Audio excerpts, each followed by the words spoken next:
Hey, what's going on, everybody? What's up? What's up? What's new?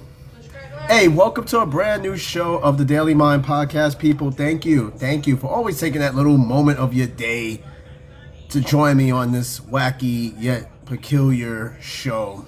I always say it's a little bit different than everything else. I gotta say, it's a little bit unconventional, but it's different, and I like different. Anyway, welcome to the show, everybody. Happy Tuesday. Morning and evening, depending on where you are in the world. We are all over the place. Coming live to you on TikTok. Again, if you're not following me, for my Spotify listeners, you can find me on Austin.Edwards070 on TikTok. That's if you have it. If you don't, it's okay. If you want to see these shows live and in person and actually see some of the faces behind some of the voices that you hear, you're not going to always see everybody, and that's perfectly fine. All right, but anyway, happy Tuesday to you guys. Shout out to everybody that was on my R. Kelly show. We went and highlighted his music. We didn't get too much into his legal troubles, but we talked more about his music. And we went over some of his hits, his accolades, his awards, things like that. You know, going over a talent that basically just kind of fucked himself over. I mean, like, the man was a musical genius. And then, you know, it's sad to see wasted talent like that. And he was indeed wasted talent. But if you haven't heard that episode, it is available on Spotify and other platforms. 2 hours and I believe 57 minutes of this show. Wacky. Also, shout out to the two trolls that kept popping up. We fixed the issue as to why we had, like, these trolls kept popping up on the show, and I had to go and fix my settings. So no one is allowed on the show unless there's an invite, and that's if I invite them. So and I didn't have any of my moderators. We just had to keep, like, canceling them. We had to shut off the live a couple of times while keeping the audio going in the process. Like, I don't mind trolls, but it gets to a point where if I'm trying to convey a show and get my points across for the show, and you're getting in the way, that's when you got to go. You're out of there. So that's what we had to do. But anyway, welcome, everybody. It's good to be here as usual. All right, we're going to have a little bit of a change of pace. It took me 2 days to upload that R. Kelly episode because I've been so busy, and just to kind of give you guys an idea of what's to come, because again, I got a very busy work schedule coming up this summer. So episodes might be a little bit far in between. You know, again, it's 25 shows per season. I am not speed running these seasons. All right, I'm already 28 seasons in. There's no rush, all right? I'm not trying to rush to 1,000 shows. It's going to still take me a few years even to get to 1,000 shows, realistically speaking. All right, but hey, today I got my first Korean traffic ticket. It was something stupid, too. I got it in the mail. It happened in April, and I finally get it in the mail now, and it shows you a picture of the violation. And I'm like, gee, that's like a badge of honor, I guess. But the fines out here for tickets is so cheap. They're like $15, $20 for moving violations. Unlike in the States where you get hit with like a mortgage or rent when it comes to tickets. But no, here they're extremely cheap. And you could get so many of them. But still, I don't encourage it. Apparently they caught me crossing over a double solid. And it's so funny watching your car in the picture going through that. Hey, cuz, what's going on? I got my cuz Ginger Snap in the house. What is going on, lady? The wife says hi behind me. Don't mind the hat. There's really not much of a story behind it. I got my cousin in the chat. Hey, believe it or hey, I've won a badge of honor. I got my first Korean traffic violation. Apparently, it came in the mail a month later. She said, "My Trisha." She said, "Hello." She's over there. She's over there making a shawl for someone for their birthday. I can't say who because I don't know if they're watching. But yeah, I got my ticket. It's amazing. And it's all in Korean, so I don't even know where it is. It's somewhere over there. But I do have it. It was for 40,000 won, which only was like $20 for cross. Oh, it was $30. It was 30,000, and then they raised it to 40, which wasn't my fault because they took so long to send it to me, and I crossed the double solid. So 40,000 won equates to like probably like $20 ticket. But I gotta pay it tomorrow. I got to the 18th, so it sounds like a lot. 30,000 won. You're like, oh my god, that's a lot of money. But realistically speaking, it's not. It's like 20-something dollars for crossing the solid. How much money do you think it would cost if you crossed the solid line and got a ticket for it in your state? Exactly. But yeah, I got to go pay it tomorrow. I was so proud. I wasn't, you know, it was weird. It was a weird, proud moment because it's not something I'm aiming for. You said I'm hot. You said some shit in your state is 100 to 150. Yeah, this shit only cost me $20 for crossing the double solid. It's not something I'm proud of. It's just funny to look at because your car is right there in the picture, and it's all this Korean writing on it, and you're like, what the fuck? I'm like, oh my god. But yeah, it's as clear as day. And since I drive the car the most, I can't blame my wife for it. So, and I saw the picture, and I was like, I know exactly where that was. It gave me the date and the time, and I was like, oh shit, I do remember taking that way to work because I took where is that ticket? I can't even get up to get it, but I can't get up either, but I'll bring it. okay, my wife will bring it. If you could bring it really, really quick so I could just kind of move on. I just want to show them what it looks like. Okay, hold on. Okay, she's gonna. I'm doing my work. Is it over where you are, or is it in the kitchen? It's in the kitchen. Okay, my wife's gonna get the ticket. No, she's gonna get it. She's gonna get it. I gotta show you this because it's the funniest little shit. Money. I owe you money for going to get me a piece of paper? Yeah, because I had to stop my stuff. I'm on a time crunch. Okay, sure. But it's the funniest thing. It's like a strange badge of honor. Now, if I was in New York, I'd be pissed. But if anywhere else, and you say I got to give her a back massage. Hey, hon, she said I got to give you a back massage for getting my ticket. I think it's over there somewhere, right? No, you dummy. Where is it? I don't know. You have Is it over down there somewhere, or where the fuck is that ticket at? I know it's somewhere. Oh, my dumb ass, it's right here on the floor. I'm so sorry I made you get up. Bro. I am so sorry. I made her get up, and this shit is right here on the floor. It's over. Yeah, but as you can see, it's got this cute little Korean writing on it. So I see this, and I see something that says E-Fine. I'm like, oh shit. But no, it's right here with the picture. Look at it. It's in Korean writing.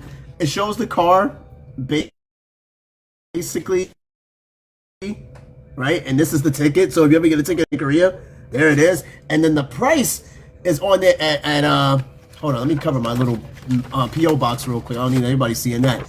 But as you can see, it shows the fine. It shows basically 40,000 won. Yeah, that's how much I owe people. 40,000 won, which is like 20 something dollars. It looks so advanced. It looks like a telegram, and it's all in Korean writing. So that's my ticket. And that's my stupid ass in the car, right there. That's me. Trying to call you. That was me. That probably was them trying to call me, but there I am, crossing the double solid. So I was like, what the fuck is this shit? All right, but anyway, don't cross double solids, okay? It may be fun, but it's not it's something to brag about when you're overseas though. But when you're in your own state, it's not fun. $100 to $150 tickets, absolutely not. Absolutely not. But anyway, I'm glad I made you laugh this morning, all right? Anyway, so I start school tomorrow. I start my new semester, my third semester actually. I'm taking a nutrition class, Nutrition 101. Very basic nutrition class. It's perfect because I'm trying to do a little bit better the way I eat, especially getting older now. And I found out recently that my dad has congestive heart failure. Apparently, he just got diagnosed with that. So it kind of really made me think a little bit more. It really opened my eyes. Yeah, absolutely. Because me and him, we're very similar in genetics and shit like that. And we eat the same. And I junk out. But I've been more careful though. Because I have been looking at the nutrition labels and everything a little bit more. I do calorie count. Not all the time, but most times. I'm working on the veggies, okay? Are you happy since you've been with me? This woman forces veggies down my mouth. Pause. Yeah, like I'll be honest, I wasn't a big veggie kid growing up. I mean, I ate some. But when I met her, yeah, you say you tried to. Yeah, it's damn hard, man. Especially with you. You got a husband that cooks briskets. Like, there is no way you're escaping that. I got a Puerto Rican wife that cooks arroz con condole and fucking all this other delicious food. It's kind of hard to break from that cycle. You said because they're good for you. Yeah, veggies is good for you, but eating brisket and rice and beans all the time is not. Wheaties. I can't eat no damn Wheaties. It's like eating a shredded Amazon box. Okay, who the fuck eats Wheaties? Like Tiger says, they're great. Tony the Tiger? Yeah. Man, fuck him. They're great. Yeah, I'm sure they are, Tony. And you said, Ginger Snap, you said every weekend he's smoking something. Chicken, turkey, ribs. and you can't turn that down. Have you ever said no? Have some coleslaw with it and you'll be good. Coleslaw? That's veggies, shredded carrots. I gotta hit you with the Gilbert Godfrey. What do you mean coleslaw? That's shredded carrots. What? And carrots. No, terrible. Coleslaw, I can't do that shit. I can't do it. And no, I won't hate Tony the Tiger. Okay, I love coleslaw with light mayo. Maybe that's what it is, because I am not a big fan of mayo. It's crazy and you're black. Wait, hold on. It's crazy I don't like mayo because I'm black? No, it's crazy you don't like it. You're black. What? Black people don't eat mayo like Black that. people do eat mayo. No, not really. Yes, and watermelon. Oh, why you gotta say watermelon? Because you don't like sucking on watermelon. Mm-hmm. All right, Puerto Rico. I'll throw you some rice and beans and fucking pollo at you, and I'll be fine. I'll wrap you up in a pastele. Would that be okay? You're such an ass. While you sitting there listening to Tito Puente and shit, we could go all day with this. Jelly. Yeah, she might as well say fried chicken too. She might as well say that shit. Although I do like some fried chicken though, but don't get me wrong. You don't even suck the bone properly. Why would I suck the bone of the chicken? I'm not doing all that. That's some freak ass shit. I'm not. No. Brother, you're the only brother I know that don't be sucking on the chicken bone. Who is sucking on chicken bones when they eat? No, once I'm done with it, I'm done. I'm not. The meat and Suck off all the meat off the chicken bone. Yeah, it's good. Absolutely not happening. Anyway, not Tito. All right, let's move on. We're moving on. All right, I could go all day with this. All right. Hey, so last episode we did was on R. Kelly's music, which went for 2 hours and 57 minutes, just shy of 3 hours. It was a great episode. It's on Spotify in case you missed it. Shout out to everybody that was on that show. We went over his accolades. We went over his awards, his songs, things like that. Again, it's a very sad, tragic case where it's wasted talent. He could have been doing songs with Sexy Red right now, which is crazy. He could have been doing songs with Drake. He could have been doing songs with all these new artists. We'll never see that. That's never going to happen. But anyway, we're changing gears today, and we're going back onto a lighter note, a lighter topic. We're going back in time to Cartoon Land. One of my favorite things to do is to talk about things of the past. So in this case, we are going to talk about everyone's favorite cartoon featuring babies. Today's episode, we are going to analyze Rugrats. That's right, we are going to do another cartoon piece. And to better understand that, we got to go back to 1991. Now, one fun fact about Rugrats, because that's a cartoon that really needs to be talked about. It is a very imaginative cartoon, but please stop me if I'm wrong. As an adult, it's a very trippy cartoon. It's almost like a whole acid trip watching Rugrats. I really am just like, it was so much fun to watch when you were a kid. Hell, I will marathon run Rugrats right now. I'm telling you, but when you watch it as an adult, it hits so much different. The animation just looks so crude. It looks weird. The camera angles and all these other things. And there were some really weird episodes of Rugrats too. Like the big giant adult baby that kept chasing after them. It was a really trippy cartoon. And yes, cuz you were just a Rugrat yourself when this cartoon dropped.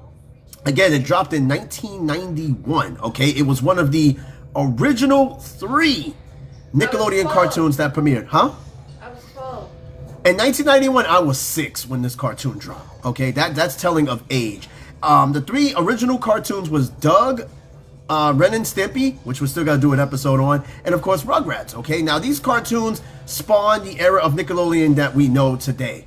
Now, before, Nickelodeon has been around since the 1970s, but it was called Pinwheel, and it was essentially a children's television network, but it was for the people that had like cable and satellite, you know, the yuppie kids of the 80s. But it was also a very strange network at the time. It didn't really have any solid programming like we see today with Nickelodeon and whatnot. But the history, we got to go back to 1991. Okay, September of, I think it was September or August 11th, I think, 1991 or August of 91. Nickelodeon has kicked off the version that we know today. But we're going to focus on Rugrats. We're going to go over the characters, the premise, some of the weird things about the show. But we're also going to go over the dark theories of Rugrats because there's a lot of them. There's quite a few of them. And there's one that's infamous about Angelica Pickles, her theory. But I'm going to go over that at the end. Some of you may have heard this theory about Angelica and just the show in general, okay? But yeah, let's get on to it. All right. So now Rugrats had been around since 1991. It went all the way to 2008 when you include All Grown Up. Now I didn't care too much for Rugrats All Grown Up. Okay, I think they kind of played it safe with that particular spinoff. Because think about it like this, they weren't all grown up. They were essentially preteens. Nobody really wanted to see Rugrats as adults. So they played it safe by making All Grown Up as just teenagers or coming of age preteens. Right? I don't think anybody wanted to see Tommy, Chucky, Phil, and Lil working in a corporate place. I don't think anybody wanted to see that. But anyway. Yeah, that's why they got Boss Baby for that. Boss Baby is a whole different run. But anyway, going over some little tidbits about Rugrats. We're not going to get too deep into the history. We're going to like jump in and out of it, okay? Now, this cartoon in 1991 was created by Arlene Klasky and Gabor Supo and Paul Germain. Now, Rugrats premiered on August 11th, 1991, which I guess I was right. It became one of the network's foundational Nicktoons and cultural touchstones. Again, one of the original. Thank you so much for the amped up. Believe me, if those were real speakers, my shit would have been like blown out by now. Thank you. It was also a cultural milestone for Nickelodeon. This was big, okay? In fact, out of the 3 original cartoons, Rugrats was the most successful. It went for the longest. All right, Ren and Stimpy was the most controversial. Doug was considered the most boring, but Rugrats was the one that really took off. Like, without Rugrats, they wouldn't be no SpongeBob. They wouldn't be any of these later Nicktoons, like Fairly Odd Parents. Like, Rugrats, quite literally, without pun, no pun intended, had to crawl so that Doug and all these other cartoons can walk. All right, and we will do a separate Ren and Stimpy episode. That is so long overdue. It will come soon. All right, so this cartoon, it's known for its unconventional punk rock animation style and for exploring adult themes through the eyes of babies. So one thing Rugrats allowed us to do is be babies ourselves. Even if you were just like 8, 9 years old, we were able to see the world as a baby, right? And it kind of made older people, like parents, think like, yo, do babies really do shit like this? Like, do they really talk amongst themselves and break out of the playpen with a screwdriver and go explore, right? These babies had a wild imagination, but they lacked supervision. Grandpa always fell asleep. These kids were just running around in the backyard doing crazy shit, okay? If you've seen the Rugrats movies, they were sitting there riding on Reptar and shit. These kids were out of control. They had no supervision. They were Dora before Dora. Because Grandpa was supposed to babysit Tommy and the rest of the kids. And no, he always fell asleep. And like, although he loved Tommy, he never could keep up with that baby. Them babies were smart. They were smart as fuck. Like, he could not keep up. These babies were out of control. And that's telling of even today's babies. They do the same shit. They are literally Rugrats. But the cartoon allowed us to explore adult themes through babies' eyes. The franchise spawned feature films, a teenage spin-off, and a Paramount Plus reboot. Yes, there is a 3D version of Rugrats that has been rebooted. I have never seen it. I don't really care to see it. I'd rather stick with the old school Rugrats. Okay, there are some key errors and things that defy the cartoon starting between 1991 and 1994. Now, the inception, it says here that Klasky and Supo, who were animating The Simpsons at the time, developed Rugrats for Nickelodeon original launch of animated series. Again, 3 original shows to kick off today's Nickelodeon. The concept goes back to this. The show was designed to look intentionally different than typical symmetrical children's cartoons, featuring uniquely flawed character designs. Yes, what irked me the most about the design of these characters, they were just anatomically crazy. For example, the male characters, and just all the characters in general, minus Dee Dee, their legs were so far apart. They were built so squared and weird, and they just didn't really feature like realistic human looks. Because somehow this is where the acid trip effect came in, because it was supposed to mimic Rockstar sort of animation of that day, kind of similar to Beavis and Butthead, but just a little bit more strange, if you will. The initial production, Nickelodeon originally ordered only 65 episodes, which is typical about a lot of these Nickelodeon shows, 60, 65 episodes, which finished airing in 1994. And during this hiatus, reruns began gaining massive traction. Yeah, 65 episodes was about the mark for a lot of Nickelodeon cartoons and shows. I think even Ren and Stimpy and Doug made it past 60 shows. And boy, Ren and Stimpy was extremely controversial. 1995 to 2004, the golden age and cultural impact. All right. My wife mentioned Boss Baby. Boss Baby is inspired by Rugrats. Wholeheartedly. Talking babies, mastermind babies that's doing shit that the parents don't know that they're doing. Yeah, definitely. Okay, so starting with holiday specials. Now, one known fact was that Tommy Pickles was half Jewish. His mother, Dee Dee, was a Jewish woman. In fact, they had an episode highlighting Tommy's Jewish heritage, even going back to biblical times. All right, so, because you said, I'm here in the background listening, but working. Hey, don't get in trouble out there for this show. It ain't working. That's how it be sometimes. It be like that. Sometimes you'll be watching something, a movie or a podcast or whatever at work, and you're like, damn, I can't put this down, but I gotta do some work. But no, I got you. Don't worry. It's kind of light in the room today. I sent some invites to whatchamacallit, to some of the crew. Hopefully they'll get on. Yeah, I know. It ain't that serious right now. I know that's right.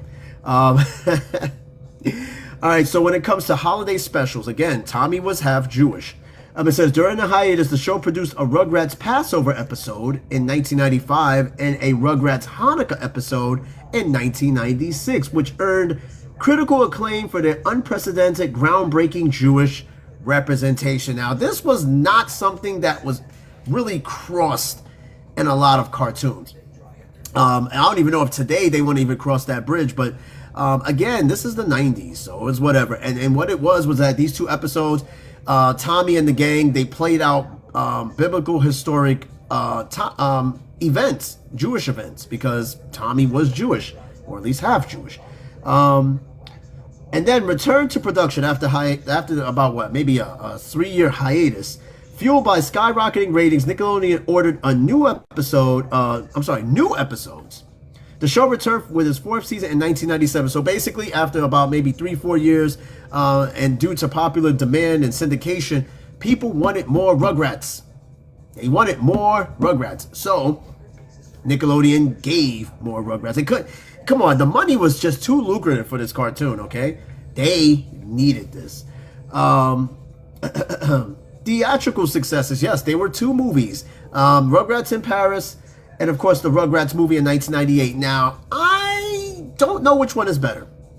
I'm a little bit more partial to Rugrats in Paris, but that's just me. Remember the orange VHS tapes that's so hard to find and they worth so much money? That's this shit right here. The success of the series translated to the big screen, beginning with the Rugrats movie in 1998, which introduced Tommy's brother Dill, aka Dylan, and followed by Rugrats in Paris in 2000 and Rugrats Gone Wild in 2003, which, by the way, I have never seen the 3rd Rugrats movie. I tend to forget that it even exists, but apparently it does exist. Now, 2003 to 2008, Rugrats All Grown Up, and the conclusion of the Rugrats for Good, which seemed to be good. No, it's not for good because it's back out. Duh. Anyway, shut up. Anyway, so All Grown Up. In 2001, a 10th anniversary special, Imagine the Babies as Teenagers. It broke Nickelodeon viewership records, leading to the spin-off series All Grown Up, which ran from 2003 to 2008, which I didn't even know it ran that long. That's how, like, people were just wanting more Rugrats.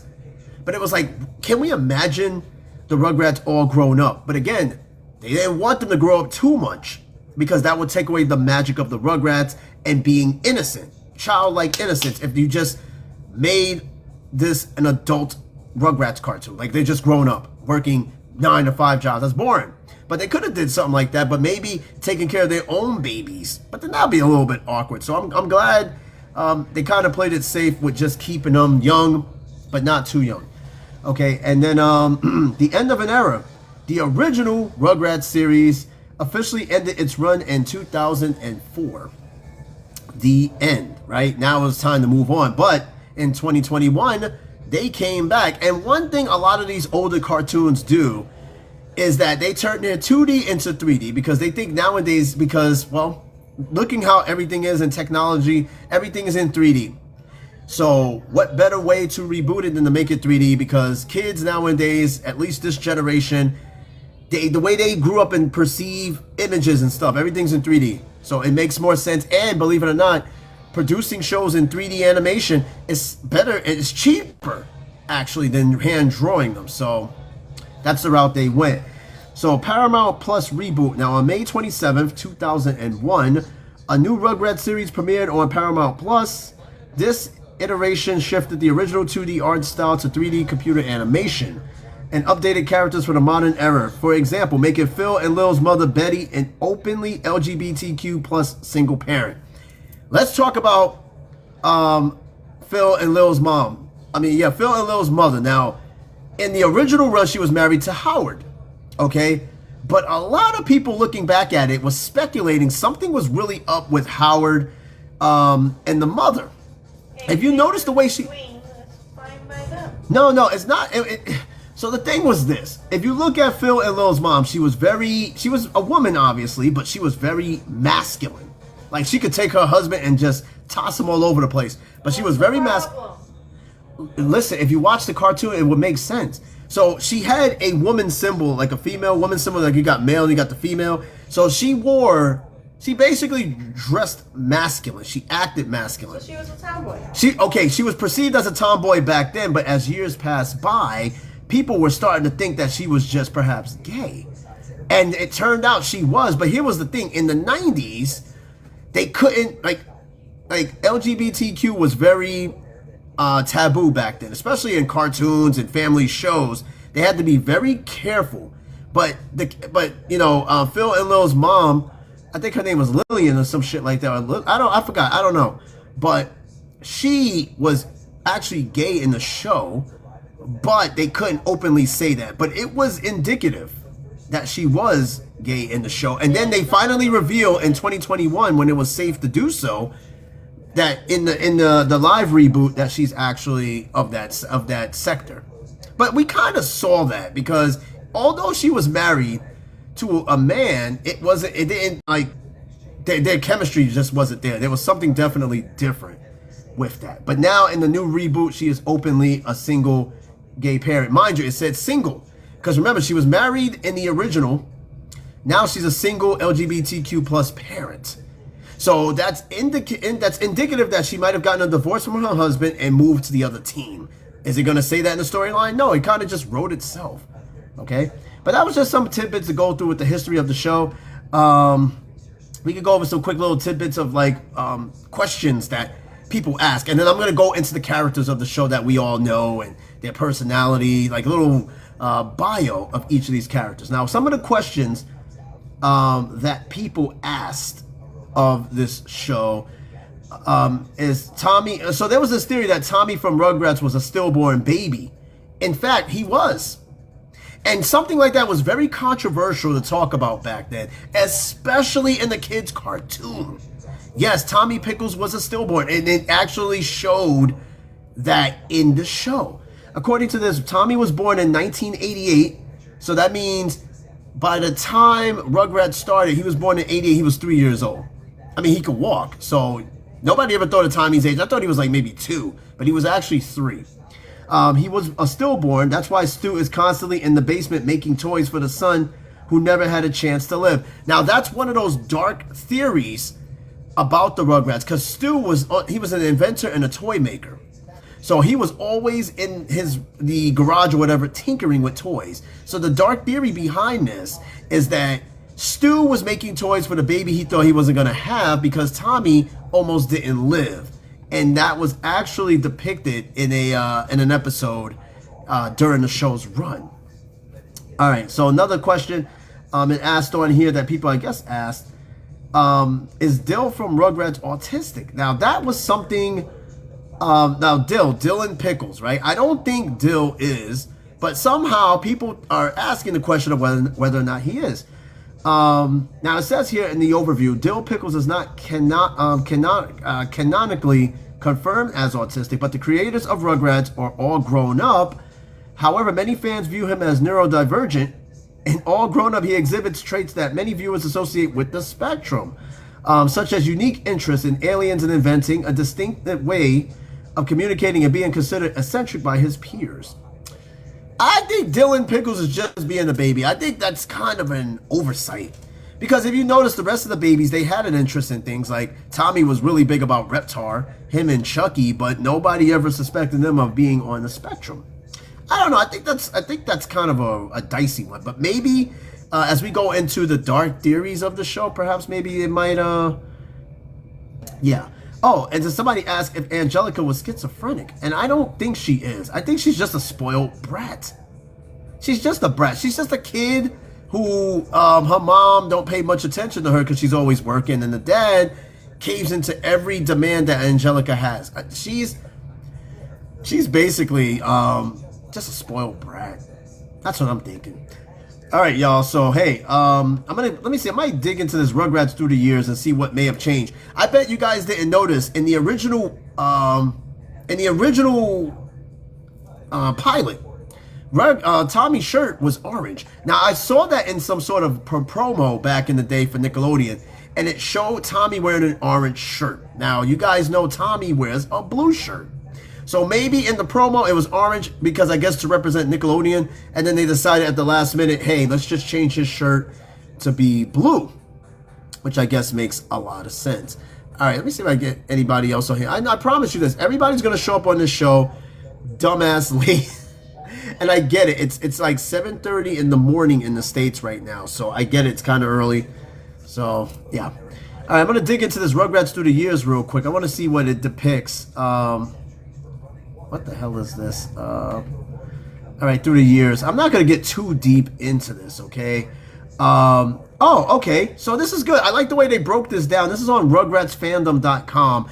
And what it does is it breaks it down by the years, and it kind of details shit. For example, in 1990, this was like the pilot run, right before it premiered. The original Rugrats logo was different. Tommy had a different voice actress, which, by the way, his voice is voiced by a woman. I think Tara Reid or Tara Strong, I think her name is, because it was typical of boy characters to be voiced by females because their voices don't change, versus if you had like a boy that does it, his voice gets deeper. The design of Tommy is different in 1990, and the pilot was made in 1990, but it never aired. However, it can be found on YouTube. Yes, because in the pilot, again, he has an orange shirt, so you'll find it on YouTube. In 1991, they started running the show. Tommy wears a red-orange shirt rather than his blue shirt in a few episodes. So in some of the first few episodes, if you catch it, he wears a different color shirt. A woman with glasses, who by many is assumed to be Chucky's mother, makes a cameo in the episode. Because remember, Chucky's mom passed away in the show, but he eventually earns a stepmother when his father finally remarries, and that's how he met Kimmy and all that shit later down the road. There's also, the season has a different look compared to the other seasons. Okay, I'm trying to find some other milestones. Let me see. In 1993 to 1995, the 22nd episode of season 3, Pickles vs. Pickles, is very different compared to the next season episodes. It is the last episode containing a little dark tone due to the fact of the main plot is about Drew's nightmare. Yeah, this show had a lot of dark undertones. Again, my cousin and I remembered the show with the oversized baby. That shit was creepy. All right, I don't know. Even looking at it now, it's kind of creepy. All right. 1996 to 1998, the hiatus ended, right? Because it took like a 3-year break, I believe. And Rugrats was given a heavier marketing campaign and featured more detailed art. So the art style changed because they got more money.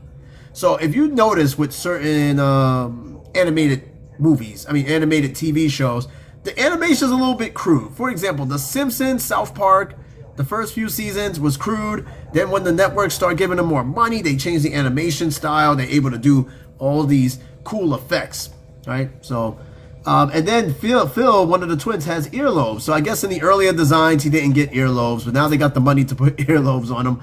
And also, starting during this era between 1996 and 1998, the babies would start to talk more, and Tommy would no longer have his own adventures because now they're all included. And then, what else? 1998, Dill makes his first appearance in the Rugrats movie. Okay, and then in 2000, at the end of the show, they started to use the Klasky Supo Splat logo. Blah, blah, blah, blah, blah, blah, blah, blah, blah, blah. And then, of course, in the last years, the dog Spike doesn't appear as often. Maybe he was just a dying dog. Okay, and then they had some voice actor changes and things of that nature. Nothing too crazy, okay? Now I want to get into the characters a little bit. Okay, I want to get a little bit into the characters provided by Fandom, Nickelodeon Fandom, okay? It gives a more of an in-depth about the characters, but not too much, okay? Starting off with the kids. I'm not going to go over every single character in this cartoon. I'm going to keep it to basically the kids and the parents. And all the other minor characters and all that, I probably won't even bother with it. I'm going to see how much time I got into this real quick. Let me see. We're 36 minutes. We're doing all right. All right, so I pulled up Nickelodeon.fandom, giving details of all the characters, starting off with Tommy, who, voiced by E.G. Daly. That's her name. She also played Dottie in Pee-wee's Big Adventure. You know, remember Pee-wee's girlfriend, Dottie? If you remember that cartoon show, or that movie rather, because I know you're not going to remember that shit. Dottie is the voice of Tommy Pickles. In fact, if you hear her talk, she didn't even have to put much effort to voice this character. That is how she sounds in real life. She sounds like a baby. Okay, so if you never... Oh, so you actually remember Pee-wee's Big Adventure? Daddy, I'm a rebel. Yeah. I love Pee-wee Herman, man. I've watched that shit religiously growing up. But yeah, Pee-wee's Big Adventure, which was an odd movie. His girlfriend Dottie is E.G. Daly, the one that voices Tommy Pickles and all the fucking other cartoon characters. Yes, the bicycle and Large Marge. That bitch was scary. Oh, hell no. I know you have, but what am I? I wish I could do his voice. I've been practicing in the mirror lately. All right, in case you didn't know Tommy's full name, okay? We know Tommy Pickles, but his name is actually Thomas Malcolm Pickles. I didn't even know that kid's middle name was Malcolm. Leave Tommy alone. No, I'm not picking on Tommy. And not your Tommy. I'm talking about Tommy Pickles. No, I didn't know his middle name was Malcolm. I did not know that. But anyway, Tommy Malcolm Pickles is voiced by E.G. Daly, by the way. He is described as the most bravest and adventurous baby, always encouraging the group to go on many of their adventures, generally considering the diaper leader. Now, Tommy is named for the first son of Paul Germain, one of the show's creators. He is the oldest son of Stu and Dee Dee, the oldest nephew of Drew and Charlotte, now the smaller cousin to Angelica, Dill's older brother and older grandson of Boris and Mika, along with Lou and the deceased Trixie, and step-grandson of Lulu. Yeah, this kid's important. Yes, Tommy is the leader of the pack. He is fearless, but he does in times show fear. But he stands up not only for himself, but his brother and the rest. Now, in the Rugrats movie, he almost hurt his brother Dill in that one scene because Dill was getting all the attention. I mean, he's the new baby, and Tommy didn't like that shit. He almost hurt Dill until he saw Dill cry, and then he realized, and it was a really dark scene in the Rugrats movie of him almost inflicting harm on his brother. But yeah, it was hey, Rugrats was deep, man. A lot of people couldn't read between the lines of that series, but it was pretty darn deep. All right, Chucky Finster, Charles Chucky Crandall Finster Jr. I didn't even know he was a fucking junior, but yes, this kid right here, he can either come off as annoying or cute, depending on where you see this shit at. Now, he was voiced by two different actresses. Now, the veteran actress, Christine Cavanaugh, voiced Chucky for 10 years between 91 and 2001. And then, of course, Nancy Cartwright from 2002 to present. Now, if you don't know Nancy Cartwright, she does the voice of Bart Simpson. Always have and always will.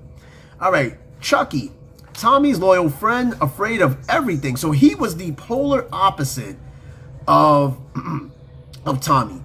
Tommy was day, Chucky was night. Tommy was brave and Chucky was scared. All right, he was afraid of everything, especially the, quote, guy on the oatmeal box, which I found to be hilarious because it was poking fun at the Quaker Oats guy And every time Chucky saw this shit, along with everything else he was scared of it. He was scared of that shit. I mean, I'd be scared of the Quaker Oats guy too, because I don't even like eating that shit. So every time I see his smirk and his Quaker hat, I will feel a certain way. All right, being afraid of the guy in the oatmeal box. Y'all think it's funny, but there was always something that we were scared of as a kid. Something, whether it was the guy on the oatmeal box or it was lightning. For me, it was lightning. I was a big astrophobe, right? Astrophobia is the fear of thunder and lightning. That was me. Y'all laugh, but shit, that shit is no joke. Also, when it comes to Chucky, it was in one episode, it is revealed that he is left-handed. He is the only son of Chaz and the deceased Melinda Finster, which it never explained exactly like how his mom passed away, but he talks about her often. And in the second Rugrats movie, Rugrats in Paris, there's a bit that he did where he was talking about his mom and shit and how he never met her, but I think it shows like a picture of her somewhere in that movie. Yes, he's the only son of Chaz and the deceased Melinda Finster, the stepson of Kira Watanabe. Now, Kira Watanabe was the woman that Charles, Chucky's dad, met in Rugrats in Paris, the Japanese woman. And the oldest stepbrother of Kimmy Watanabe and the grandson of Shirley and Marvin Finster. I think it's safe to say that Chucky's also Jewish as well. I mean, it goes without saying, Chucky has that Jewish vibe to me, even as a baby. Like, I honestly think that he's also Jewish as well. This next one, everybody's favorite brat, Angelica Pickles. Angelica Charlotte Pickles. Now, her middle name, Charlotte, is basically named after her mom. One thing about Angelica, she's voiced by Cheryl Chase. She's always bosses the babies around, being the oldest. Now, I think Angelica is only like 5 years old. I believe 5 or 6. So she's not that much older than them. She enjoys lying to the toddlers, distorting their perception of reality, acts perfect towards the adults, but is generally mean to the babies, even though they're her friends. She is the only daughter of Drew and Charlotte, the only niece of Stu and Dee Dee, the granddaughter of Lou and the deceased Trixie, and the step-granddaughter of Lulu. All right, because that is Stu Pickles' niece, because Stu and Drew are brothers. One thing on Angelica, she was very deceptive of the babies. She loved them? Yes. And there's a dark theory behind Angelica Pickles, which I will reveal later in the show. All right, Phil and Lil, these two twins who look very much alike, except the only difference is one has like a dress and one has shorts on. That's one way you could tell them apart. They were voiced by Kath Soucie, which she does a lot of voice acting too. Philip Richard Bill DeVille and Lillian Marie Jill DeVille. God damn it, these names. Leave the DeVilles alone. DeVilles. Shout out to my boy DeVille. His last name is DeVille. They're both twins, boy and girl. They have everything in common. Both enjoy playing in the mud and like to eat worms and insects. Now, in the episode The Worm Pit, they don't care about their nephews. They are always bickering but cannot be separated. They are the only son and daughter of Howard and Betty DeVille. That's the mother's name, Betty, which again was telling of her character that she was actually gay, although she was married to a man in the show. And of course, Susie Carmichael. Susie Carmichael is like one of the only black characters in this show, voiced by the famous Cree Summer, which you guys know as Freddy from A Different World. Voiced by Cree Summer, Susie Carmichael added a little bit of color to the world of Rugrats. I'm sorry, she's the only practically black character in the whole cartoon. Anyway, Susie Yvonne Carmichael. Damn, you know, it's crazy when they have like full names that you don't ever hear too much in the middle. Like, Yvonne? Of course. A neighborhood tomboy who was about Angelica's age. When around, Susie often stands up to Angelica when she taunts the young toddlers. She and her family are African American. She is the youngest girl in the Carmichael family, and she is the youngest sister of Alyssa Edwin and Buster Carmichael, and the youngest daughter of Lucy, who is a doctor, and Randy, who is the host of the Dummy Bear Show. Yes, so she was the yin to Angelica's yang. They were roughly the same age, and she would be the only one that would put Angelica in her place. She didn't play that shit, especially when it came to the babies. So the babies had somebody older to stand up for them, which was pretty dope. Now, the newest baby, Dylan Dill Prescott Pickles. I already knew his middle name because I heard it in the movie when he was born, when they named him. Voiced by Tara Strong. Tommy's younger brother and the youngest character in the group, Introduced in the first Rugrats movie, he is the youngest brother of Tommy, the youngest son of Stu and Dee Dee, and the youngest nephew of Drew. And then, of course, everybody else I'm not going to read. You already know the family tree. And, of course, Kamiko Kimi Watanabe Finster. That is Chucky's stepsister after marriage, right? I'll see if I get some other people inviting here. I got to start sending more invites to the show. Last time, we had people just randomly coming on because of my settings. And it was kind of crazy because we had, like, trolls and shit coming on. I didn't even have to hit the invite. It just showed up. So I had to change some settings a little bit. All right, Kimmy is Chucky's younger stepsister. Let me see something. Yeah, Chucky's younger stepsister from Paris, introduced in the second Rugrats movie, Rugrats in Paris. She is described as a very happy girl, years later a teenager who always is smiling. She and her mothers are Japanese. She is the youngest stepsister of Chucky, Chucky, daughter of Kira Watanabe, and stepdad of Chaz. All right, yeah. So Kimmy was just this go-lucky little Asian baby, basically. She was Japanese, and she loved Chucky very much like her own brother, which was pretty cool because it was a dynamic that Chucky needed. Now we go into the adults, okay? The adults were just as crazy and just as dark as anything else in the cartoon. So Stu Pickles, voiced by the late Jack Riley. Stu Pickles, described here as Tommy and Dill's father, Drew's younger brother, Dee Dee's husband, Charlotte's brother-in-law, Boris and Mika's son-in-law. He is described as an absent-minded inventor. You know, he comes up with all these inventions and toys and gadgets and hoping that it'll hit big someday, which I don't know if it ever did, but I mean, he created that Reptar wagon, which was pretty fucking cool in the Rugrats movie. I thought that was pretty dope. Dee Dee Pickles, all right? Dee Dee Pickles is Jewish, and it's telling in the cartoon as well, where Stu is obviously not. Her name, which I didn't even know this was her name, but this is a long-ass name. Didila Didi Kropotkin Kirkpatrick Pickles. Jesus Christ. This is obviously the wife. She's also she's a part-time school teacher, which I don't recall seeing any episodes of it, but apparently she is. Yes, she is Jewish because every time Tommy got sick, she called Dr. Lipschitz.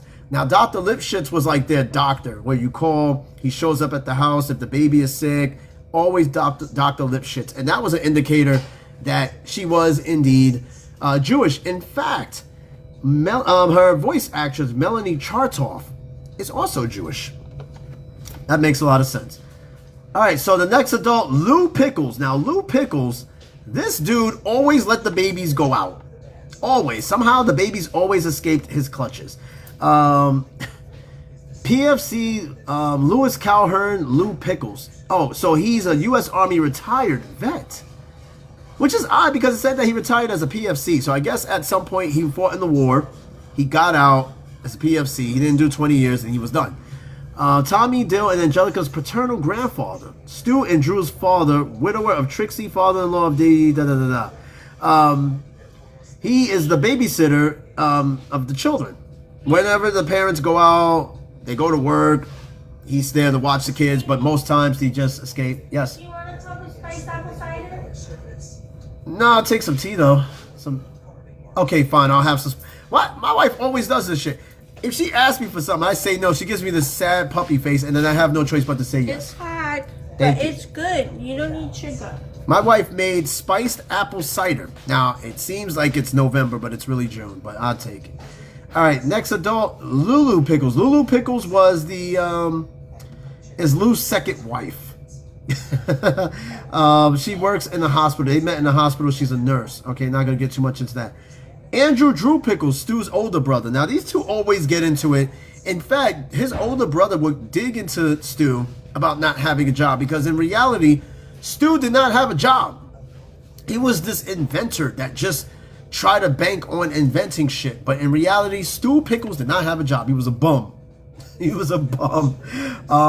Angelica's father, Stu's brother, he's an investment banker and he's married to Charlotte. So he has money. Charlotte works as some sort of executive. He works as a banker, so they got money. So that's telling that Angelica gets whatever she wants because they got the money to do it. Charlotte Pickles, obviously the wife. She tries to be a good mother and aunt, but usually sidetracked by business interests. She has a cell phone everywhere she go. In fact, she's the only character I believe to have a cell phone. Because back then, in the 90s, cell phones was used more for business execs, people with money. Nowadays, everybody has a cell phone. So that's telling as to why she was the only one with a cell phone. Now, Betty DeVille, this is a very, depending on how you see it, very much of an enigma character. Betty DeVille is Elizabeth Betty Gazelle, Phil and Lil's tomboyishly beautiful mother, as described. Tomboyishly beautiful mother and Howard's wife. Quite the jock and women's liber. Yeah, she was always about women's liberal rights. In that instance, women's rights, this, that. She was always about that. But again, back then, it was telling signs that she played on the other team, but they just could not say it. And of course, her husband, Howard, often overpowered by and cringing, which is probably telling why Betty is single in the new Rugrats, because this dude is non-existent. This woman was like this powerhouse, and this dude was kind of like a wimp, and was just like, nah, I can't deal with you. Now she's gay. All right, Chaz Finster, Chucky's father. He runs the Java Lava Coffee House. I didn't even know this man had a job. See, I haven't seen every single episode of the Rugrats to know this shit. So it's kind of like, wow. Like, what the fuck? Yeah, he runs the Java Lava Coffee House. I did not know that. And of course, Kira Watanabe Finster, who becomes, operates the same coffee house with her husband. So when they got married, they just both decided to run the coffee house. And of course, Randy Carmichael, the father of whatchamacallit, Susie, and of course Lucy, and there's Melinda, Melinda Finster, which is Chucky's late birth mother. Okay, so that was his wife. She loved flowers, and she passed away a few months after Chucky's birth. Long before the show began, she's only seen in flashbacks, although she is referred several times in the series. It's quite sad, though. But it also helped to better talk about death and passing in a kid's show, which was not easy. Definitely not easy, but it was a feat that they had to try to do, and they did it. They did it very respectfully and very well. All right, so the pets, Spike, Fifi. Now, Spike was Tommy's dog that he loved oh so much, and Spike would sometimes join him on these adventures. Hey, cuz, hey, look, listen, I already knew you were going to get caught up. No big deal. We love you too. Have a great day at work. Thank you so much for the gifts. Hey, shout out to my cousin Ginger Snap. Stopping by on my show. Thank you so much. And we'll catch you next time. Don't worry. And again, need anything from us, let us know. All right, tell everybody I said hi. Hugs and kisses, all right? All right, so enough with the characters, all right? So I kind of went through the characters, but they also have, like, other characters like Thorg, a gorilla resembling King Kong, Robo Snail, Reptar, that Tommy loves, Mr. Friend, which was like this robotic clown that Stu created, Larry and Steve, Paul Gatsby, Hugh Pickles, who was basically, he looks like Stu, but just more like a country version of Stu. I don't even recall seeing them, but it's kind of weird watching them. Again, these character designs were so weird because it was like, it trips you out. Even watching the show now, it was super weird. I got you. Don't even worry about it. Go ahead. I already know that's how it goes, all right? Hey, weekend is upon us. Work hard, play hard later. I already know how that goes. And damn, that cider is really good. That shit is good. I was a little reluctant to have cider, but my wife made me some spiced cider. Hot. It's actually pretty good. Oh, damn, that shit is good. Real good. All right, y'all. So, hey, we went through the characters. All right, let me see how much time. We're at 54 minutes, okay? So now I want to get into our last portion of the show. I want to kind of go into the dark theories behind Rugrats, because there's a few. And there was a couple of them that tripped me out. And remember, I had a theory about Angelica, the theory about Phil and Lil's mom. I'm going to go over that real quick before we start winding down this show. Pretty quick and easy, right? It's not very much to tell about Rugrats. There's probably a lot more, but yeah, it is what it is. All right, so check it out. Surprisingly dark. No, I'm going to go to, I want to focus specifically on Rugrats dark theories. Let me see something real quick.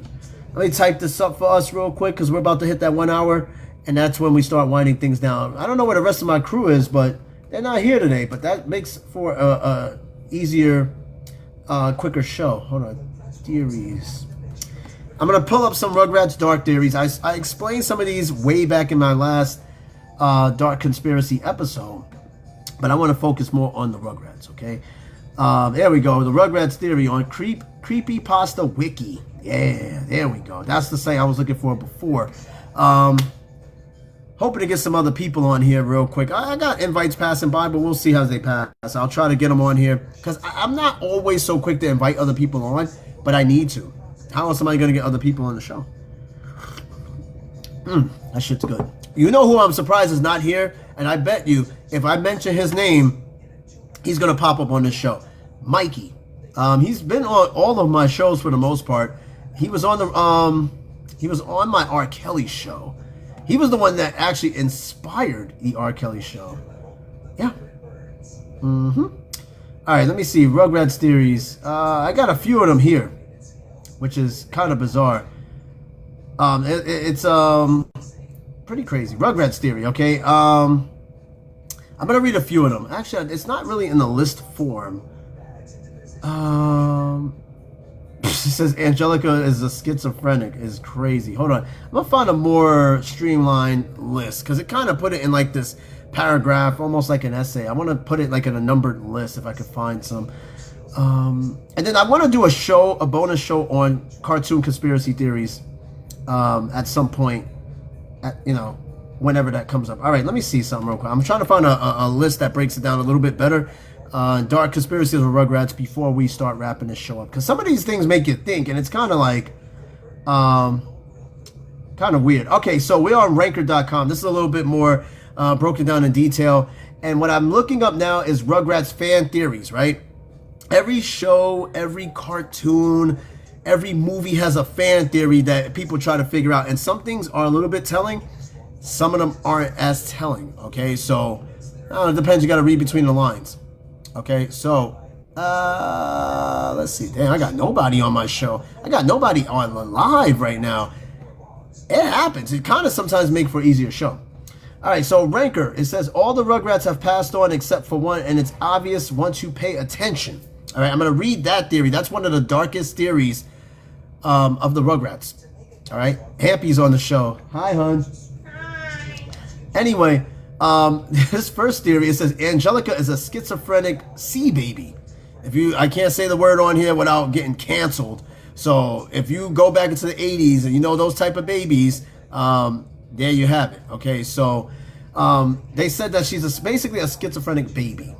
I don't even know how you could describe that, but according to this, this theory came about, I don't know when exactly, but some time ago. It says that the theory begins with the premise that Angelica's mom was an addict, and she got high when pregnant with Angelica, which caused her daughter to suffer from bipolar schizophrenia. Interesting. As Angelica was growing up, her mother passed on from some sort of OD. This is supported by Angelica's attachment to her doll, Cynthia, which serves as a reminder of her mother. Cynthia has patchy hair and worn clothes, signifying the way Angelica saw her mom before she OD'd. I think that's wild. No, I can't get jiggy with this shit. I can't. That theory's kind of wild. I can't.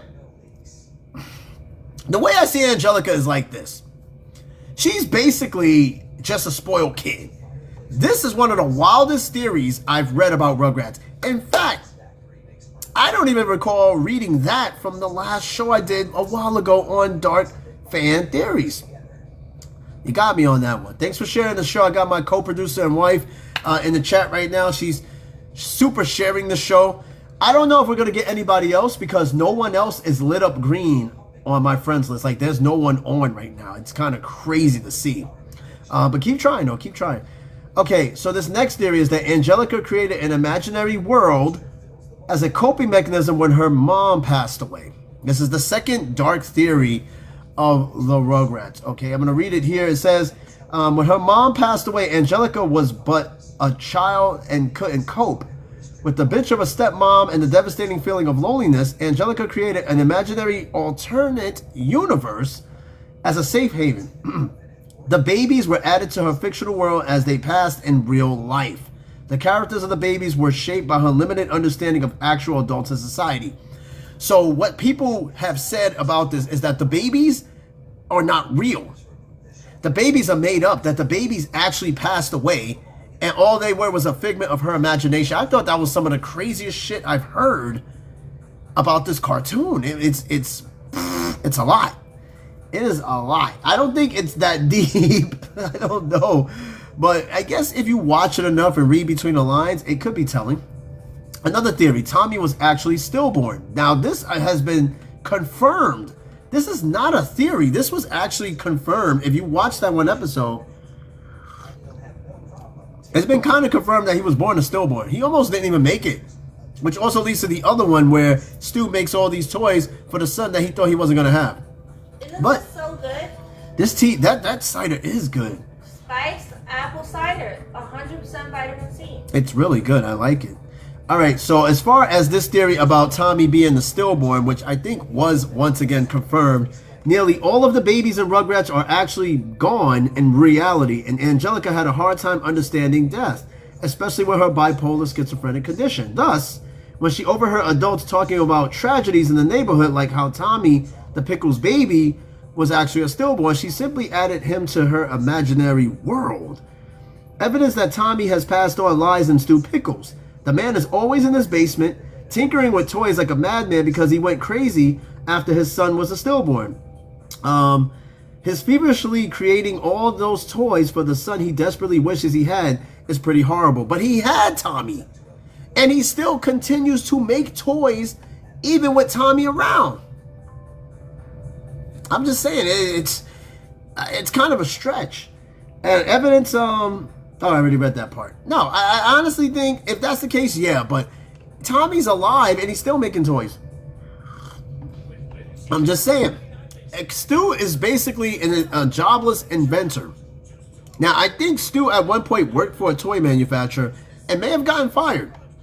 And that now he's trying to make a name for himself, tinkering with toys and gadgets and putting it all together, trying to make something big. But I think at some point he did work for a toy company.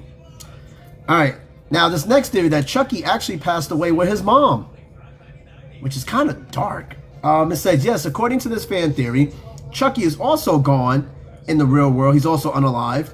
There are numerous theories as to how Chucky and his mother passed away simultaneously. Some think that they passed away in a car accident, while others believe they both passed during birth. Regardless, the theory is that they are both unalive, explaining why Chaz, the father, is such a nervous Nelly all the time. Anxiety rules over his life. He lost two precious people at once. And then once again, Angelica creates an imaginary Chucky to populate her alternate universe. Like Chaz Finster, Chucky is a ball of worry and lacks confidence. But in reality, Chucky is just like his father. He has that same anxious personality.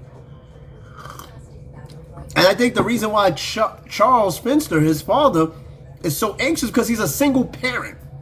He's a single parent running a coffee shop. And who knows how long ago his mom passed. I think it says something that Chucky's mom passed away just a few months after birth. So, I mean, yeah. So he would be a nervous wreck. And Chucky, just a baby who's just nervous, who may have inherited that from his dad. All right, the DeVilles had a smortion. I'm just going to say that word because, I can't say that other word.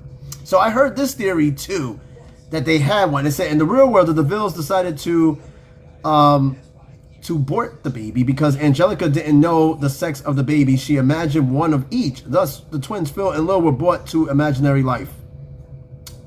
Yeah, I heard that, too, in one of my last shows I did. Kind of a weird one. And then, of course, Kimmy is real, but not really there. So Kimmy Watanabe is Chucky's stepsister. All right. Kimmy Watanabe says, so how do you explain Kimmy? Is she a figment of Angelica's imagination too? Well, yes and no. According to this fan theory, Kim is the result of Chaz's relationship with his new wife. He went to Paris and came back remarried to a French sex worker named Kira. Kira really didn't have a daughter named Kimmy, but was taken away by the French government because they determined Kira was unfit to raise a child. Kira told stories of Kimmy to Angelica, which allowed Angelica to imagine a French Asian baby. When Kimmy is alive somewhere in France, the Kimmy you see in Rugrats is a figment of Angelica's imagination. All these theories revolve around Angelica. Is it possible that perhaps maybe Angelica is the only one that's alive? It makes no sense. And if I'm not mistaken, Kimmy's mom, who married Chucky's mom, was a teacher herself, if I'm not mistaken. Now, I never explained how Kimmy's mom became a single parent. It never quite explained it. It could go either or way. Divorce, or the father had an untimely passing. It never got that deep into detail. Never mentioned anything like it. All right. And of course, this next theory, baby Dylan, is the only baby who's not made up. What? Okay. According to this dark theory of sorts, Dill is perhaps the most compelling piece of evidence to support this theory. Now, the reason why Dill's the only baby who can't talk is because he's the only living baby. That is actually pretty interesting. But it could also be because he's a fucking newborn, or he just was born not that long ago. Okay, babies shouldn't be able to talk like Tommy, Chucky, Phil, and Lil, yet they do because they are part of Angelica's imagination. However, Dill is a sore thumb in Angelica's world because he is not fictional. Like an actual baby, he can't talk and he doesn't listen to Angelica's commands as readily as other babies. So we can look at this in reality as a baby that can't fucking talk yet. But in the alternate universe of dark theories, he basically is he's real because he can't talk like the other babies. Because these babies can talk in a conversation. Now, these are babies, and you can tell they're still babies because sometimes they fuck up the words, like babies do. But at the same time, Dill is the only non-real baby according to this fan theory. If you wanted to dig deep into it, it makes sense, but it doesn't make sense. All right, now this next one. What the hell is this? This next theory is that Angelica disfigured Dill in a fit of outrage, or a fit of rage, rather. Thanks for the slice of cake, hun. Skinless Chicken, damn, you're now in the show. We got Skinless Chicken in the house. He's in the chat. What's going on, man? Welcome to the show. We're talking about Rugrats. Yes, we're dead ass with this hat right now. Yes. You're the third person to question this hat. I want my mom's hat right now. I want my hat. Plus, I need a shape up. That's why I'm wearing the hat. But, yes, we're kind of dead ass with the hat. I got executive producer and co-host of the show, Skinless Chicken Nugget, in the chat, talking shit about my hat. Rightfully so. We're going over Rugrats. We covered on the show quite a bit. You missed a lot. We covered the characters, the history, the premise. We're going over the dark theories right now of Rugrats. Basically, Angelica, she's basically a schizophrenic. It said that Angelica Pickles is a schizophrenic, and I was like, I don't know about that, but we'll see. But you did miss a few theories. Some you may have heard. Compton, California Jones. Yeah, that's not me. It's not that kind. It's not an Indiana Jones hat. It's kind of like I don't know how to describe these hats. Like these outdoors hats that you wear when it's hot outside. Or take it off and show him. Take it off and show him. He sees it right now. He's looking right at it. It's not a fedora. But isn't that the one that could be attached to the top, like button? Yeah, this one can be buttoned up on the side. It's button. It's button. Prospector. Yeah, I guess that you could probably call me a fucking prospector hat or something. I don't know. I gotta look it up. Gadget. I never knew what these hats were called. You said you want one? You can buy these at a fucking gas station or something. They're everywhere. Out here in Korea, these hats are everywhere because the people wear them, especially. Well, now you know what to send him. You want one of these hats? You can find them anywhere. That for Christmas. They're branded by Bunker. They're like the brand. I got this from Home Plus. I mean, yeah, Home Plus. Bro, I thought this said George Washington. Nah. All right, got to get back to the cartoons conspiracy theories. Yeah, we're covering Rugrats tonight, man. Easy episode. Not a lot of people on here. Not a lot of traffic. You're like the only executive producer co-host on here. We don't got Drip. We don't got Mikey. Mikey's not even on this show, which is a shock. that he is not on this show. I'm actually quite surprised by that. I don't have him as a friend request. I can't send it to him. It's okay. It's okay. We're almost done with the show anyway. But this theory about Angelica disfiguring Dill in a fit of rage. According to this theory, it said here that some versions of the theory claim that Angelica grew frustrated with Dill because he wasn't part of her imagination that she could control. She lost her temper and viciously hits him once in the head. The assault was so bad it left her permanently disfigured. This explains why Dill is always wearing a hat and all grown up to cover his misshapen head. He also suffered neurological damage, leading him to be treated as an eccentric outcast. Dill is still, to me, a minor character in comparison to the other babies. And if you ever see Dill when he was a baby, he already has a funny shaped head. So I think the hat really is just to cover up his funny shaped head. When he was a baby, he had a really weird shaped head. But what it's saying that Angelica messed his head up even more, and why he wears the hat and Rugrats all grown up. That's so fucked up. Unbelievable. All right. This next theory, Susie, of course, the only black character in Rugrats, Susie Carmichael. There's one theory that Susie enables Angelica's problem. So Susie, once again, is the yin to the Angelica's yang. She defends the babies where Angelica antagonizes them. All right. According to this, Susie was a real girl and Angelica's only real friend. She knew that babies were figments of Angelica's imagination, but played along because she thought Angelica needed them to be happy and functional.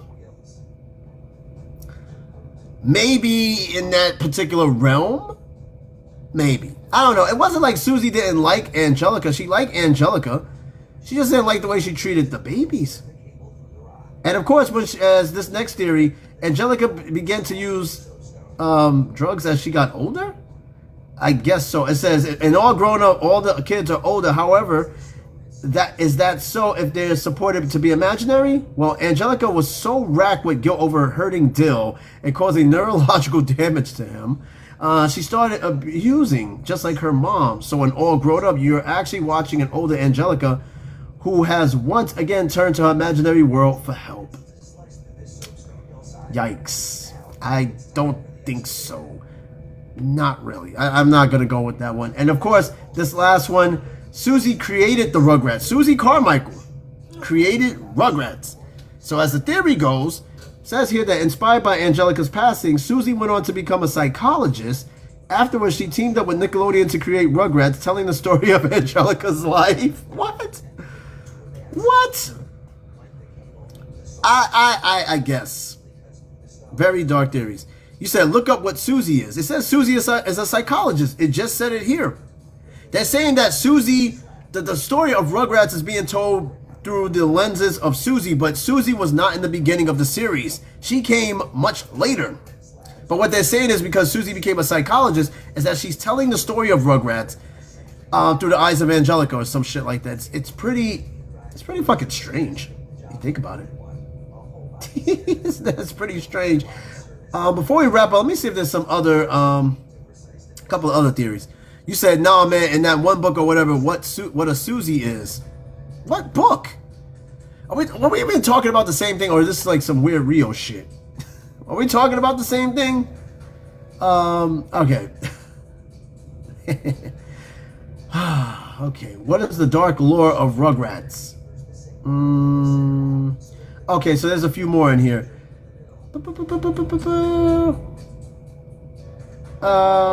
Okay, no, I read this one, I read this one, huh? Look what he said. Oh, come on. A Susie is like a pearl necklace. Oh, you're so sick, man. What time is it over there where you are? You're a sick man, Rico. Jesus Christ. All right, unbelievable. A pearl necklace. You said it's the same thing as that. Never mind. Yeah, I'm going to look that up at some point. I'm going to look it up. But, yeah, some of the Rugrats theories are pretty dark. But I think, in reality, the Rugrats was just being babies. And we were just looking at the world through the lenses of the baby's eyes. Angelica, yeah, like I said, I think that's like one of the darkest theories I've read about like, about cartoons was the Angelica theory. The babies are not really live. It's kind of crazy when you think about it. Oh boy, what is the sound coming out of my mic? Jesus Christ, I got some static coming out now. Jesus. It's because the hat. No, it's not the hat. I think I know what it is. Hold on, let me fix this real quick. Your face. I don't know. I'm just getting some weird static. Again, I gotta fix all this. I got a lot of shit happening here. Anyway, I think we would hit that 1 hour mark. Anyway, I think it's time to wrap this up. But I'm definitely gonna do another show on dark.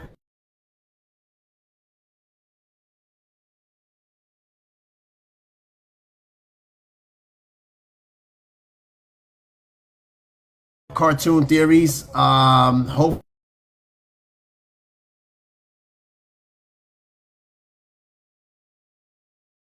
we find Slug is gonna be some. I had Rugrats in the pocket. You keep freezing on my thing, and your mouth is like this. Oh well, then your phone is stupid then. You're stupid. Anyway, before we wrap up this show, there won't be another show I think until like Thursday or Friday. I'm tracking right now.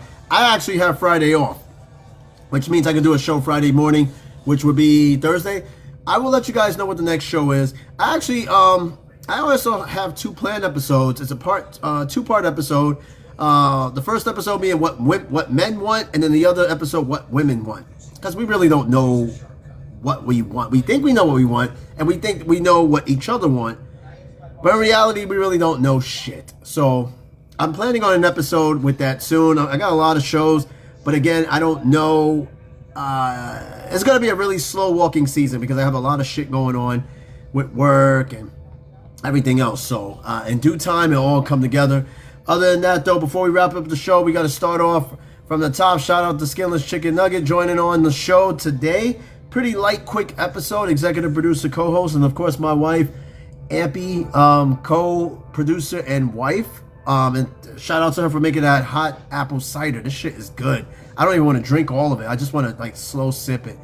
And then shout out to my cousin Ginger Snap. Thank you so much, ladies. Sucks that you had to go back to work, but we got to work, right? So I'm just glad you made it on the show. And I always say that whether or not you made it go on the show for like a minute, the whole show, whatever, I'm super grateful for it. And surprisingly, Mikey was not on today's show, which is crazy. Because he asked me when I was going to do the next show, and I told him, Tuesday. So hopefully he's good, though. Because he's been on, like, damn near every single show. He was on the R. Kelly one on Sunday, a couple of days ago. So, hey, it is what it is, all right? But look, yeah, you barely made it here, but you made it. You know what I mean? I was sending invites. My wife was spamming shares and shit. And nobody's name was lit up green. I was like, damn, there's nobody up. And look who just showed up at the end of the show. I told you, if I mentioned his name, he would pop up. But you just caught the tail end of the show. We're about to wrap it up right now anyway. Shout out to Mikey for making it. Late, but he made it. But it's always about the effort, and I truly appreciate it. Mikey, yeah, to give you a recap real quick, we talked about Rugrats. We went over the characters. We went over the history. We went a little bit over the movies. We went over the dark conspiracy theories behind Rugrats. We just wrapped it up. And don't worry, Skinless made it on the show late too. I was sharing the show, sending invites, but nobody was answering, and it's perfectly fine. I spam stuff. Yeah, I know. You said 13 shares. I sent some, but you sent a lot of shares. You said we talked about Rug. We didn't talk about no damn Rugs. We talked about Rugrats. All right. But real quick, if you guys got an idea of a cartoon or a show you want to go over some conspiracies of, or just in general, give me a cartoon. I know I got a show lined up for Ren and Stimpy. We could go over Scooby-Doo. I got a lot of topics as far as theories and analyzing TV shows. And we're going to start doing true crime shows this summer, starting off with David Berkowitz. Huh? He just asked you a question. Oh, landing strip or rug? Wow, it has nothing to do with what we're talking about, but if I had to answer it, Johnny Bravo, dude, that is a good cartoon to do. Johnny Bravo is a good one. Oh my God, that cartoon to a lot of people has aged poorly because he comes off as somebody that just constantly sexually harass people. That's basically what it comes off as. Cow and chicken. Wasn't Johnny Bravo based on Bruce? I don't think he was based on anybody. He was just He's not based on anyone Or in Johnny particular. Depp. He's okay. He's loosely based on Elvis because the way he talks and moves, but he's probably got little other influences sprinkled No, in. the way his hair was. His hair was more like Johnny Depp, like in Baby Boy, in Crybaby. the hell are you talking about? Crybaby? What the hell is that? Oh my God, it's a movie with Johnny Depp that his hair is slicked to one I side. don't think this shit is based on Johnny Depp. Johnny Depp don't even act like this guy, Johnny Bravo. He's like more Elvis inspired. But yes, we will talk about Johnny Bravo, Cow and Chicken. We'll put, was funny. huh? Cow and Chicken was funny. I didn't like Cow and Chicken too much. I don't know. I never really got into it. Cow, chicken, cow. I don't know. I just never really. I've watched. Better than Ren and Stimpy. No, fuck. Ren and Stimpy's way funnier and way more controversial. That's Way perverted. Ren and Stimpy was pretty perverted, and it really flew over the Nickelodeon executives' heads. What But about Sausage Party? Sausage Party is a movie. We're talking TV shows, and we know Sausage Party is not a kids' movie. But Ren and Stimpy was one of the first original Nickelodeon cartoons. But it went over a lot of people's heads, but it did get a lot of complaints from parents, that cartoon. It really did. It was definitely not what Nickelodeon expected, but they rode the gravy train because it made money and people were watching it. Even kids. Kids technically was not supposed to be watching that cartoon. Thundercats. We're not talking about Thundercats. Although we can mention it in the 80s cartoons episode when The Smurfs. the 80s cartoon episode, hun. We're not gonna listen. There's only so much about the Smurfs and Thundercats I can talk about. Am I your Smurfette? Are you a Smurf? Am I your Smurfette? Sure. You know what's weird about the Smurfs now that you mention it? There was only one female practically in the Smurf village. So how is it possible that all these Smurfs are mostly male and there's Smurfette? What is going on with that? Listen. Yo, she got ran on. Papa Smurf had only one daughter. Papa Smurf? Where's the rest of the... Like, okay, there's no way they smash a Smurfette like that. They're all Dun. siblings. So you're telling me that all the Smurfs and Smurfette are siblings? Yes. Who is repopulating with the Smurfs? Gargamel. Gargamel is crazy. Nah, get out of here. That's some wicked shit. Nah. Come on, man. Yeah, see, they agree with me. The Smurfs. Yeah, we will do one on the Smurfs. I mean, look, I got so many ideas. I don't know. I could write this shit down and see how it carries over into this season or the next one. But I will write it down on the list. And if it doesn't work for this season, then it'll carry over to the next season. Because I have a system, like a conveyor belt, sort of, where I write topics for the season or the weeks. And if I don't do it, and if I still want to do it, it just carries over to the next one. Bro, So Tom and Jerry. Tom and Jerry's a good one. Tom and Jerry. But yes, Johnny Bravo, we will definitely talk about that shit. Because that cartoon is short-lived, but there's a lot that people see wrong with it. I thought the shit was hilarious back then. But nowadays, he comes off as like Pepe Le Pew. Which, by the way, Warner Brothers gotten rid of Pepe Le Pew because people complained about him. Huh? That was a good cartoon. What, Pepe Le Pew? I love Pepe. No, because a lot of people thought Pepe Le Pew promotes sexual harassment. I still love it. He comes off as... skunk trying to get with a cat. Yeah, but it was fun back then, but people are looking at it as kind of cringy, kind of... I don't give a snot. All right, well, anyway, hey, thanks, Mikey, and for stopping by, and of course, Skinless. There will not be a show tomorrow. I start school tomorrow, but I'll let you know what the next episode is. We got a lot of P.P. Le Pew. Ooh, yeah, love you. Mwah, mwah, mwah, mwah. He was a skunk who went after a cat that looked like a skunk, and I think that was the problem, was that he thought the cat was a skunk. They were the same color, so that's why he was after her. But we'll get to that. What's wrong with skunks going after lookalike cats? The cat didn't like the skunk. He stink. But there was one time she loved him. And not to mention, Pepe Le Pew was a very stereotypical character. You do realize that's another reason that they canceled him too, because it gave the impression, because Pepe Le Pew was French, and you know what they say about French people. Yeah, exactly. So Leave the Frenchies alone. I think Warner Brothers quietly pushed Pepe Le Pew to the side. I don't think he's a character that will ever emerge again. They literally canceled him. And Skilly said Tom and Jerry is peak. Johnny Bravo gotta eat cold cuts. What? And Johnny Bravo eats Arby's. Oh yeah, he eats a different Arby's. He chases that shit every goddamn day. But anyway, hey, let's wrap up the show. Keep sending the ideas. Keep messaging. I'm gonna write all this shit down. It may pop up this season. It may pop up next season. It may pop up this week. Might pop up next week. It could go either way though. But this was a good show. It's quick, straight to the point. And I was like, yo, as I was saying, Mikey not being on this show is crazy. And you said looks max. Yeah, I was actually looking that shit up earlier. Looks maxing. I was looking it up and I'm putting it together because I'm still trying to better understand what it is before we turn it into a full-fledged show. But I was just looking that shit up today, looks maxing. But once I get a idea a little bit more about it, we will do a show on looks maxing, right? But meanwhile, keep sending me episodes, ideas, so that we can put it all together, make it happen, all right? We got more shows coming up. We're still pretty fresh in the season, okay? Other than that, enjoy the rest of your Tuesday. I'm out. Really good show. Thanks, everybody. Thanks, team. All right, and we will do this again next time. Happy Tuesday. My wife says happy Tuesday to you all, all right? But other than that, have a good one, everybody. Peace out, and we'll do this again next time. Catch me later. Peace. Have a good one.